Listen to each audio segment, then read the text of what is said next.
we're talking about 100,000, and I call them poisonings with this fentanyl because it is poisonings.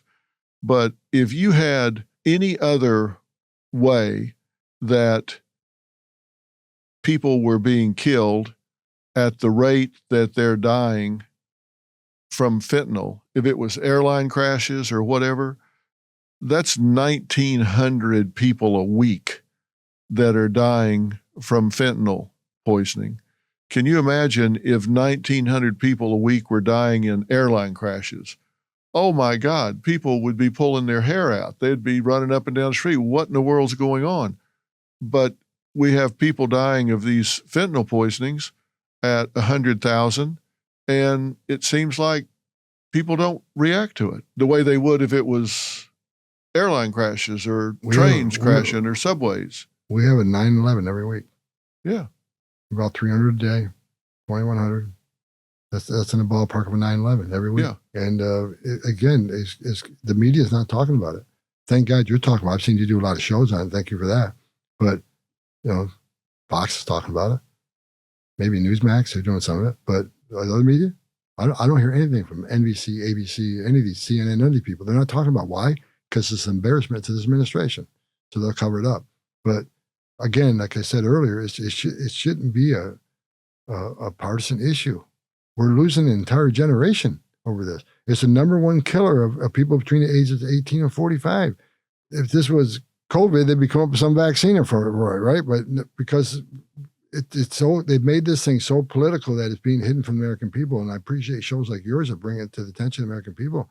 And you're right, they're poisonings because most of these kids are not drug addicts. They're taking something they think is going to help them stay up to take a test the next morning. I need to stay awake and study for this final. They take something they don't know is laced with fentanyl. It's poisonings, and the Chinese government, this administration's done nothing about it. And they've done nothing to address the cartels in Mexico. So thank God President Trump's coming in office, and he will hold China accountable. He will hold Mexico accountable, and he will hold the cartels accountable. He's going to designate them terrorist organization, which is a huge step to attacking them, attacking their money, attacking them all over the world.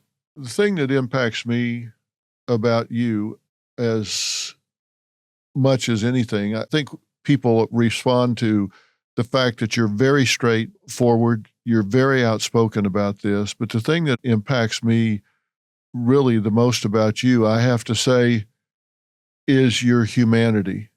When I hear you talk about these people coming across the border illegally, it's very clear to me that you care about the way in which they're being victimized.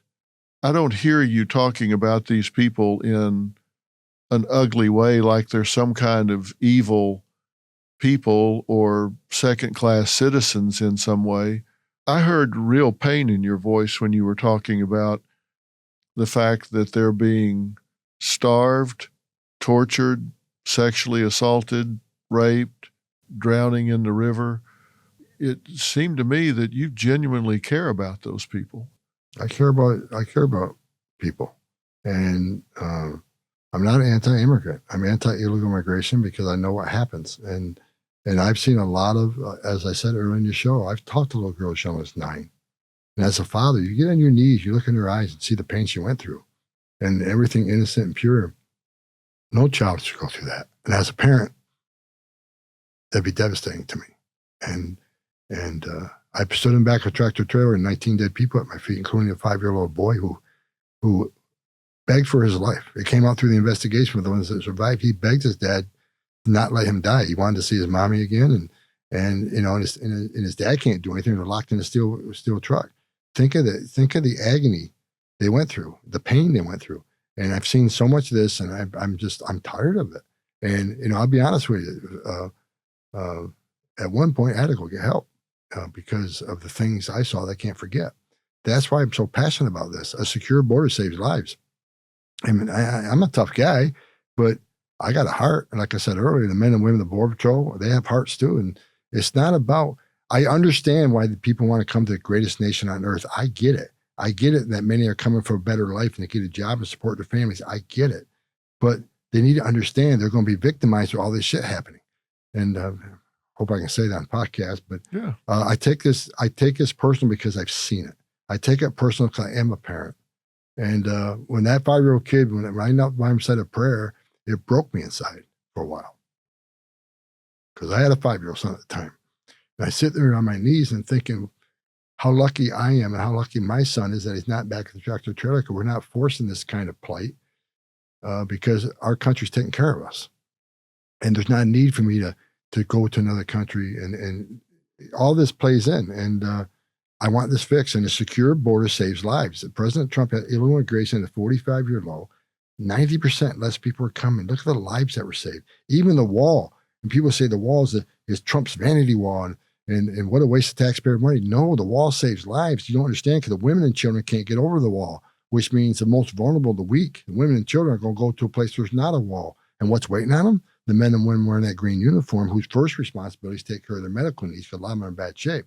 Right. So yes, I love people, and I understand why they want to come to the greatest nation on earth, but so much bad happens. We have to stop it, and Congress needs to fix the system. But until then, we just can't let this stuff continue to happen, because people are done. While you and I are talking right now, women are being sexually assaulted being held down against their will and being sexually assaulted in ways you can't imagine. A child will be sexually assaulted by members of these cartels. It happens every day. And someone's going to die tonight, likely a woman or a child making that journey. If not on our border, then in the Darien Gap or in Mexico, people die by the thousands every year trying to make that trek. And I've had it. I'm done with it. And we need to secure the border and save lives. Well, and as you said, it got to you, and it's gotten to a lot of the border agents down there, because we've had a lot of suicide among those brave men and women down there, because you can't unsee, you can't unhear, you can't get that experience out of your mind and heart sometimes, and it just overwhelms their coping energies.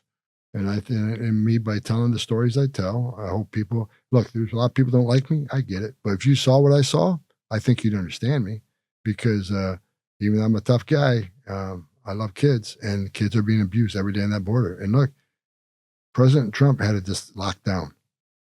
He saved a lot of lives, and I wake up every day pissed off that this administration came in and unsecured the most secure border in a lifetime. Now the deaths are skyrocketing, sexual assaults are skyrocketing. And it's just, I'm grateful that President Trump won this election. I'm grateful he called me back to action, because we're going to save lives. And people can hate me all they want. I'm going to save lives. Well, it's going to be my honor to help you do it. And anything I can do, anything this platform can do to help you do it, I want you to know that we're here for you. We want to get this story out. We want people to know it. We want to get the truth, the transparent truth out to what's going on down there and the motives that you have to save lives. We think it's important that people know the whole truth, the transparency. Tom, thank you for talking to me. And with your help, we're going to be transparent. So I need people, shows like you, sir, to show the American people exactly what we're doing and why we're doing it. Then I think they'll understand it. So I appreciate your help on that. Well, you can count on us. We're going to be there with you every step of the way. Thank you.